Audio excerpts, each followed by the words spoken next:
Assalamualaikum warahmatullahi wabarakatuh.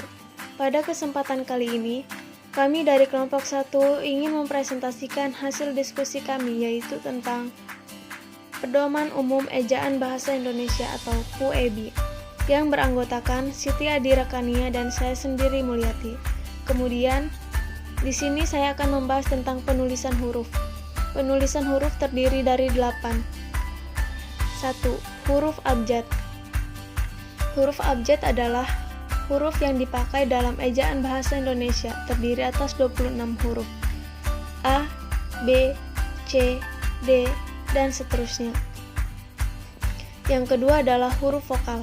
Huruf yang melambangkan vokal dalam bahasa Indonesia terdiri atas 5 huruf, yaitu A, E, I, O, dan U. Contoh pemakaian dalam kata A, posisi awal bisa menjadi api, posisi tengah menjadi padi, posisi akhir bisa menjadi lusa. Yang ketiga, huruf konsonan. Huruf yang melambangkan konsonan dalam bahasa Indonesia terdiri atas 21 huruf, kecuali A, E, I, O, dan U. Yang keempat, ada huruf diftong. Di dalam bahasa Indonesia terdapat 4 diftong yang dilambangkan dengan gabungan huruf vokal A, I, A, U, E, I, dan O, I. Huruf diftong A, I, misalkan balairung, atau bisa pandai. AU, autodidak atau taufik, bisa juga harimau, dan seterusnya. Yang kelima, ada gabungan huruf konsonan. Konsonan KH, NG, NY, dan SY masing-masing melambangkan satu bunyi konsonan. Misalkan KH bisa menjadi khusus, bisa menjadi akhir, bisa menjadi tarik. NG bisa menjadi ngarai, bisa menjadi bangun, bisa menjadi senang. NY bisa menjadi nyata, bisa menjadi banyak. SY bisa menjadi syarat, bisa menjadi musyawarah, dan bisa menjadi arasi. Huruf kapital biasa digunakan pada awal kata nama orang, jabatan, dan sebagainya. Huruf miring biasa digunakan pada penulisan judul buku, penegasan atau mengkhususkan huruf, dan menuliskan kata atau ungkapan dalam bahasa daerah atau bahasa asing. Huruf tebal biasa digunakan untuk menegaskan bagian-bagian karangan, seperti judul buku. Selanjutnya akan dilanjutkan oleh rekan saya, Siti Adirakania. Baik, selanjutnya di sini saya akan meneruskan tentang penulisan kata. Penulisan kata yang pertama yaitu kata dasar. Kata dasar ditulis sebagai satu kesatuan.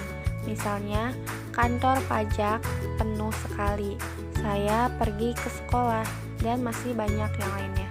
Yang selanjutnya yaitu kata berimbuhan. Kata berimbuhan adalah kata-kata dasar yang mendapatkan imbuhan yang berupa awalan, akhiran, sisipan, dan awalan akhiran. Imbuhan sendiri berfungsi untuk menambahkan arti atau maksud dari kata-kata dasar yang diberi imbuhan tersebut. Contohnya adalah melaju. Melaju kata dasarnya yaitu laju. Yang selanjutnya yaitu pemenggalan kata. Pemenggalan yang dikenal juga dengan istilah hyphenation adalah tanda horizontal kecil yang memisahkan dua atau lebih elemen dari sebuah kata yang terpecah, atau tanda pemisah di akhir baris dari sebuah hasil cetak. Yang selanjutnya yaitu gabungan kata.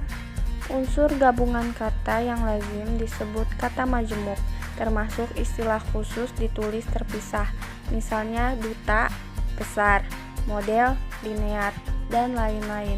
Adapun gabungan kata yang sudah padu ditulis rangkai, misalnya peribahasa, bumi putra, dan lain-lainnya. Kata depan adalah preposisi. Kata depan terletak di posisi depan tepat sebelum kata yang lainnya. Kata depan sendiri seperti di, ke, dan dari ditulis terpisah dari kata yang mengikutinya. Yang selanjutnya yaitu partikel. Partikel lah, kah, dan tah ditulis serangkai dengan kata yang mendahuluinya. Partikel pun ditulis terpisah dari kata yang mendahuluinya. Partikel per yang berarti demi, tiap, atau mulai ditulis terpisah dari kata yang mengikutinya. Yang selanjutnya yaitu singkatan dan akronim, yaitu kependekan dari kata atau gabungan kata. Yang selanjutnya yaitu kata sandang si dan sang. Kata si dan sang ditulis terpisah dari kata yang mengikutinya. Dan yang terakhir yaitu kata ganti ku, kau, ku, mu, dan nya. Selanjutnya yaitu angka dan bilangan. Angka Arab atau angka Romawi lazim dipakai sebagai lambang bilangan atau nomor. Dan yang terakhir yaitu kata ganti ku, kau, ku, mu, dan nya. Kata ganti ku dan kau ditulis serangkai dengan kata yang mengikutinya, sedangkan ku, mu, dan nya ditulis serangkai dengan kata yang mendahuluinya. Selanjutnya yaitu penggunaan tanda baca. Yang pertama ada tanda titik. Tanda titik dipakai di belakang angka atau huruf dalam satu bagian ikhtisar atau daftar. Contohnya itu pada daftar isi. Tanda titik dipakai untuk memisahkan angka jam, menit, dan detik yang menunjukkan waktu atau jangka waktu. Tanda titik dipakai dalam daftar pustaka di antara nama penulis, tahun, judul tulisan yang tidak berakhir dengan tanda tanya atau tanda seru, dan tempat terbit. Dan tanda titik dipakai untuk memisahkan bilangan ribuan atau kelipatan yang menunjukkan jumlah. Yang selanjutnya yaitu tanda koma. Tanda koma dipakai di antara unsur-unsur dalam suatu pemerincian atau pembilangan.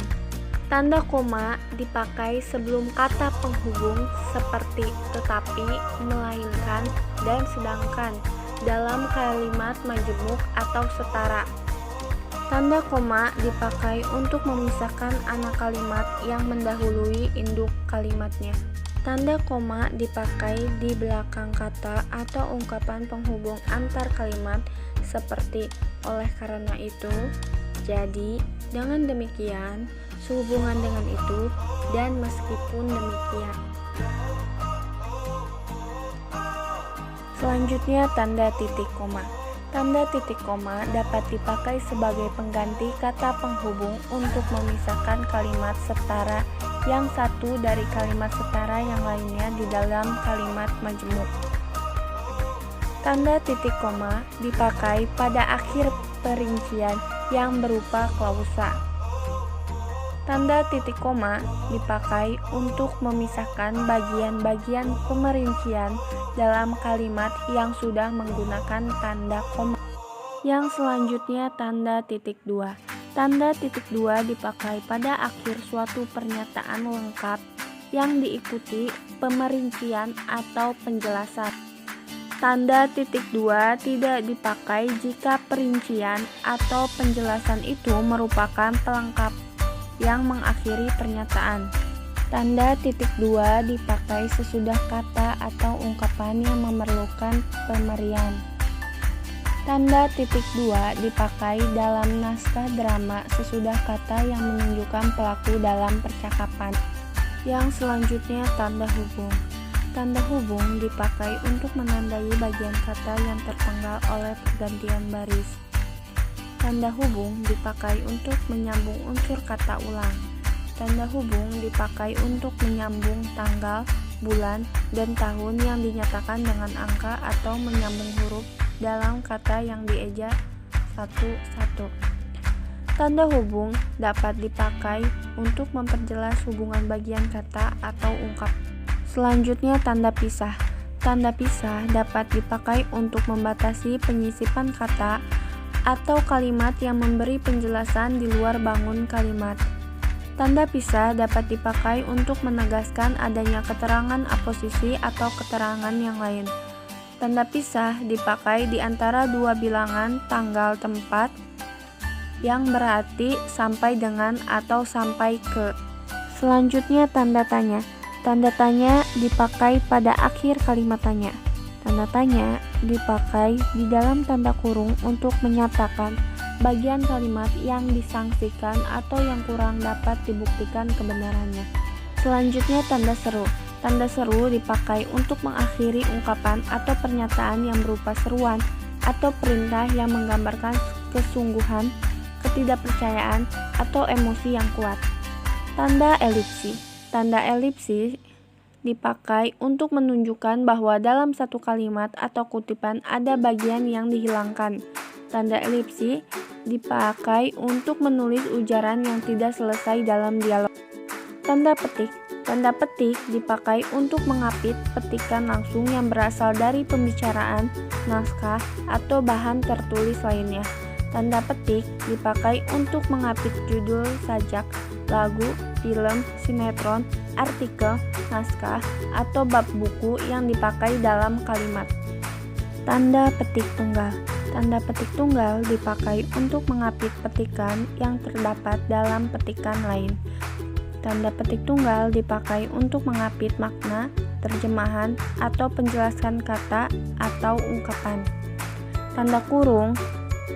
Tanda kurung dipakai untuk mengapit tambahan keterangan atau penjelasan. Tanda kurung dipakai untuk mengapit keterangan atau penjelasan yang bukan bagian utama kalimat. Tanda kurung dipakai untuk mengapit huruf atau kata yang keberadaannya di dalam teks dapat dimunculkan atau dihilangkan. Tanda kurung siku. Tanda kurung siku dipakai untuk mengapit huruf, kata, atau sekelompok kata sebagai koreksi atau tambahan atas kesalahan atau kekurangan di dalam naskah asli yang ditulis orang lain. Tanda kurung siku dipakai untuk mengapit keterangan dalam kalimat penjelas yang terdapat dalam tanda kurung. Tanda garis miring. Tanda garis miring dipakai dalam nomor surat, nomor pada alamat, dan penandaan masa 1 tahun yang terbagi dalam 2 tahun takwim. Tanda garis miring dipakai sebagai pengganti kata dan atau serta setiap. Tanda garis miring dipakai untuk mengapit huruf, kata, atau kelompok kata sebagai koreksi atau pengurungan atas kesalahan atau kelebihan di dalam naskah asli yang ditulis orang lain. Dan yang terakhir, tanda penyingkat atau apostrof dipakai untuk menunjukkan penghilangan bagian kata atau bagian angka tahun dalam konteks tertentu. Cukup sekian dari kami, kurang lebihnya dimohon maafkan. Wabillahi taufiq wal hidayah. Wassalamualaikum warahmatullahi wabarakatuh.